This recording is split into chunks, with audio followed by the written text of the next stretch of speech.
زندہ باد زندہ باد زندہ باد۔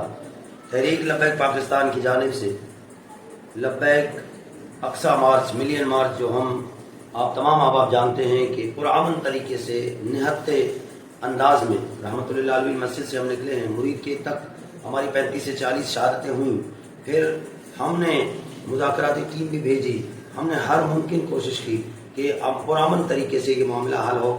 ہم نے صرف غزہ کے شہداء کے ساتھ اظہار یکجہتی کے لیے جانا تھا، ہمارا مقصد ڈرنا کوئی نہیں تھا، یہ ہمارے امیر محترم نے واضح کر دیا۔ لیکن رات کو صبح آج جو بہیمانہ قتل کی انہوں نے سازشیں کی تھی، اس کی تکمیل جو ہوئی ہے، جس میں ہمارے شہداء جو شہید ہوئے تھے ان کے بس کو آگ لگائی گئی اور ہمارے شہیدوں کے اوپر پتھر بند گاڑیوں سے ان کو روندا گیا، لاشوں کی توہین ہوئی۔ اور اسی لیے میں بحیثیت رکن شورا آپ تمام کارکنان سے یہ میں اپیل کرتا ہوں کہ یہ جو ظلم و زیادتی انہوں نے کی ہے، انشاءاللہ ان کا بدلہ لیا جائے گا اور ان کو اچھا جواب دیا جائے گا۔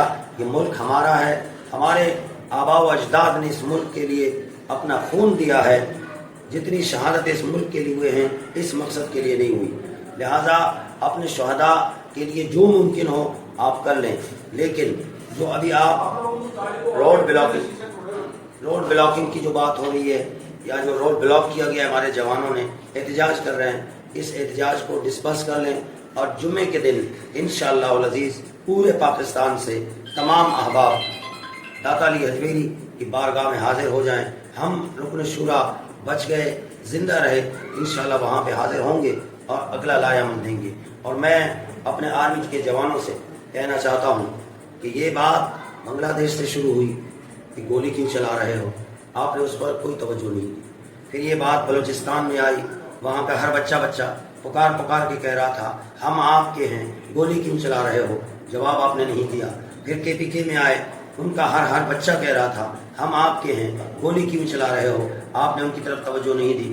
رہ گیا تھا کشمیر، ان کے بچے نے کہا ہم آپ کے ہیں، گولی کیوں چلا رہے ہو، آپ نے اس کی طرف کوئی توجہ نہیں دی۔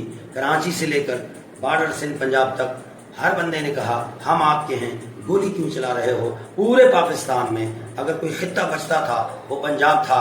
آج پنجاب کے بھی ہر دل سے یہ سوال اٹھ رہا ہے کہ گولی کیوں چلا رہے ہو، گولی کیوں چلا رہے ہو، کس کے ایمان پر چلا رہے ہو، کس کے کہنے پہ چلا رہے ہو۔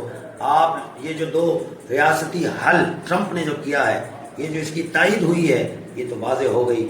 اسرائیل کو تسلیم تو کر لیا ہے، اب صرف اعلان باقی تھا، جو اعلان آج صبح ہو گیا ہے۔ انشاءاللہ جمعے کے دن داتا علی حجویری کی بارگاہ میں حاضری ہوگی۔